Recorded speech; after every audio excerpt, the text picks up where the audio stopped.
Туған жер, туған ел. Осы екі ғана сөзде қаншама мағына, қаншама ой жатыр десеңізші. Туған жердің қадірін әр адам әрқалай түсінетін шығар. Ал мен үшін туған жер қадірі дүниедегі ең ұлы деген нәрсемен пара-пар. Себебі ол менің әлпештеген анам, аялап өсірген әкем, туған туысым, аға әпкелерім, мені білім жолына жетелеген ұстаздарым, тай құлындай тебісіп өскен сыныптас жолдастарым дүниеге келген жер. Менің туған жерім мен үшін аса қымбат әрі киелі болған Шымқорған жері.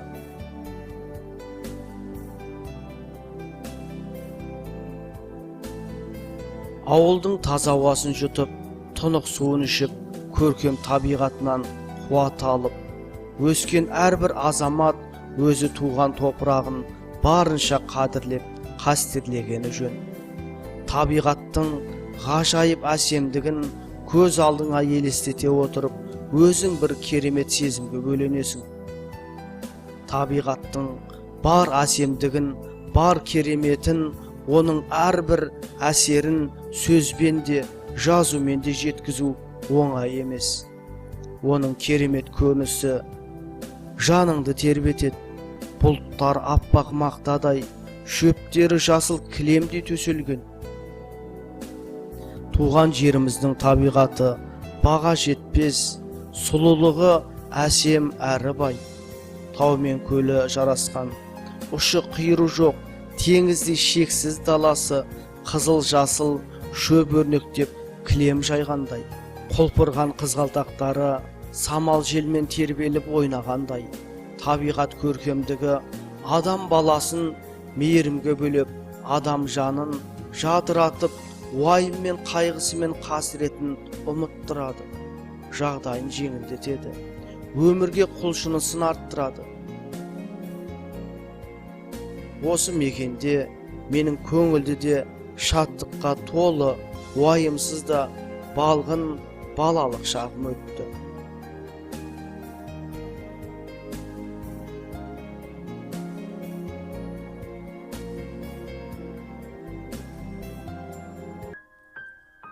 Жусан иісі аңқыған сайын дала, төрт түліктің ортасы.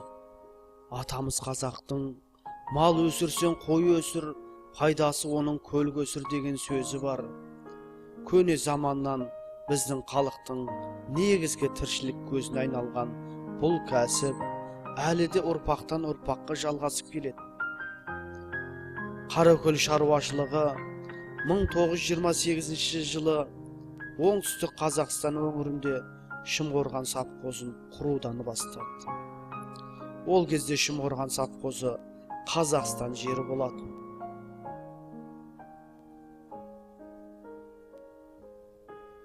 Қаракөл қойын өсіру саласы Шымқорған елді мекенінде кең етек алып, қолға алына бастады. Қаракөл қойы әдемі және қымбат болатын. Алтынға бағалаған елтірісі арқылы дүние жүзіне белгілі қой тұқымы. Қаракөл елтірісі қылшық жүнді қой тұқымдарының ішінде ең көп тараған. Елтірінің шелі жұқа әрі берік, осыған байланысты елтіріден тігілген киім жеңіл болады, ұзақ киіледі. Сапасы мен құндылығы түсіне, түгінің бұйралығына, мөлшеріне байланысты. Елтірінің толқын бұйралысы жоғары бағаланады. Кезінде Ақберген ағамыз Шымқорғаным атамекенім атты толғауында Қаракөл шаруашылығын жырға қосып, былай деп толғаған болатын. Жайлау кең жазық жер, төсінде малым мыңғырған, мемлекетке тапсырар елтір еті жүн болған. Алғашқы 6 Қаракөл совхоздардың бір болған. Есіміңнен айналдым атамекен Шымқорған.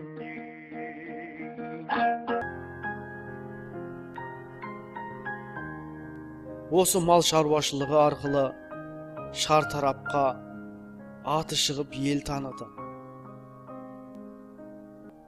4 түлігін түлетіп, егістігін жайқалтып, шаруасын өрге сүйреп отырған осы мекенде біз 1979 жылы дүниеге келдік. Шымқорған елді мекенінің Ыбырай Алтынсарин мектебін 1986 жылы мектеп табалдырығын аттаған шақтарымыз кеше ғана сияқты еді. Арадан 20 жыл уақыт зымырап өте шығыпты. Мектеп табалдырығын алғаш аттаған күн, сыныптас достармен асыр салып ойнаған күн, бәрі қазіргідей көз алдымда.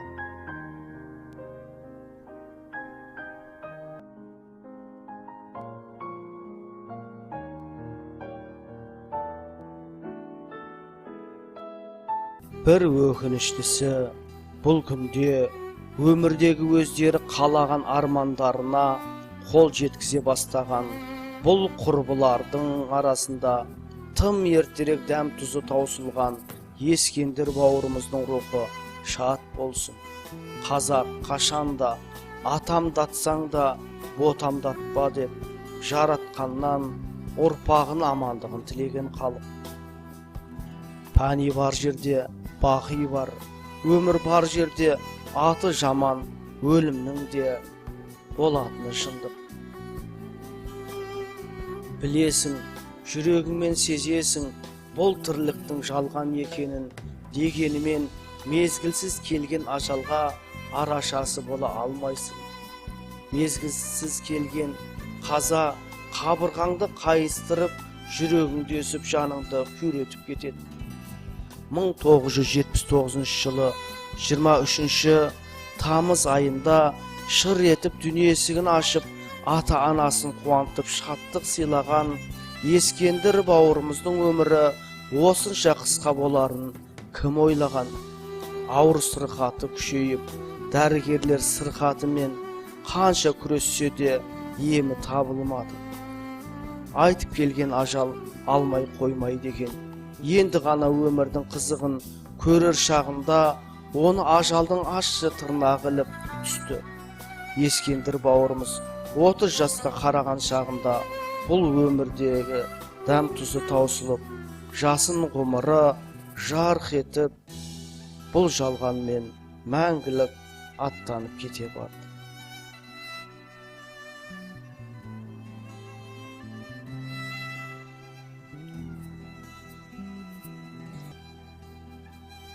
Тым ертерек ортамыздан кеткен Ескендір бауырымызды еске алып тұратын сыныптас, құрбы құрдастардың арасы енді сиремесін дейміз.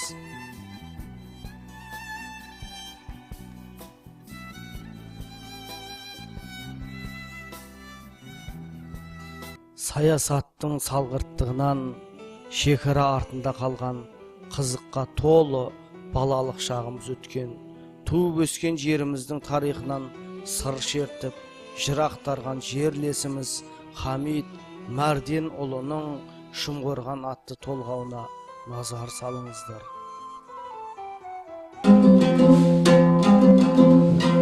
Туылып өскен жер жырарын адам, тыңдасаң үлкен кіші жалпай қауым. Жер анау топырағынан нәр алатын, қалайша өзге жанға қияламын. Көкірек көтеріліп көкқау соғар, кеткенмен көшкендер қау намыс қылар. Барғандау Жетісайға қарқ етем деп, кім сені кел жаным деп қабыл қылар.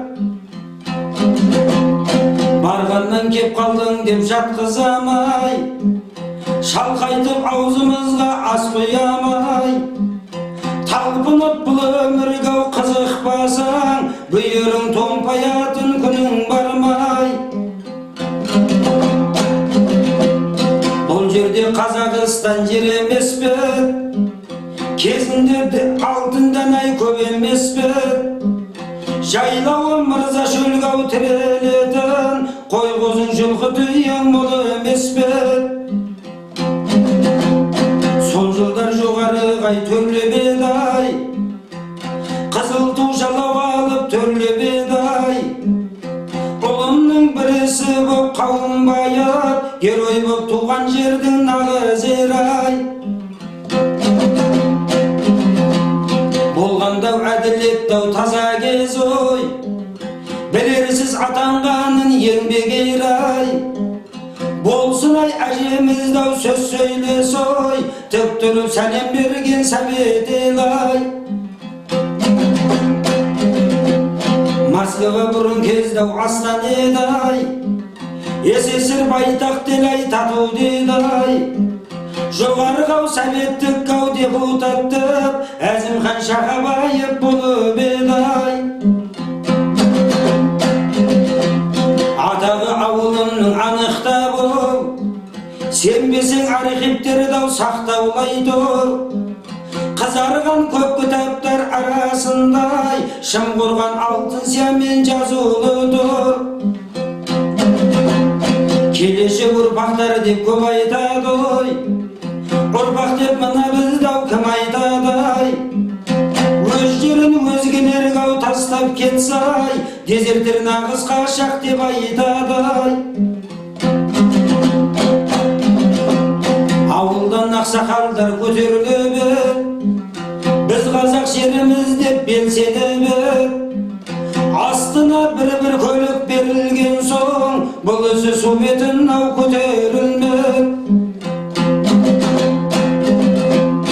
Жақсы сол істересін тәмамдасай, сенімін көпшіліктің ақтай алсай, келешек ұрпақ үшін белім буып, өз жерін өзгелерден қорғай алсай. Әрине ел татуын біз бұзбайық, бірақ та туған жерді ау тастамайық. Суы мен дәні балдай татым болған, жер ана шұңғырғанда ұмытпайық.